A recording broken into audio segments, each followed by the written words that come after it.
machiegni weche mago mag tuke. Tim mar Gor Mahia nodhi nyime gi ikruok motelo ne tugo makiny mar lige kindgi kod Police FC e alap manyayo.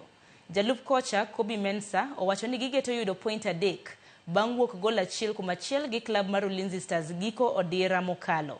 Jabak mar Gor Sylvester Owino korka kore to wacho ni ong'eyo ni jobunde ma polis nigi jotugo maber mar loch, kata kamano wacho ni Gor oikore makare ne tugono. Couldn't reach his level but can still figure out to get results. I believe that we have another chance to respond well after a very disappointing 1-1. It's a must win.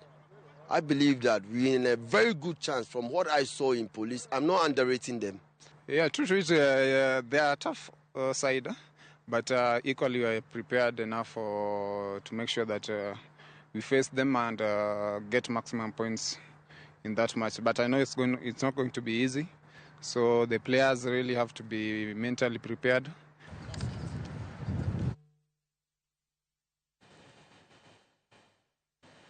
Wuotho bedo marabora ne klab mar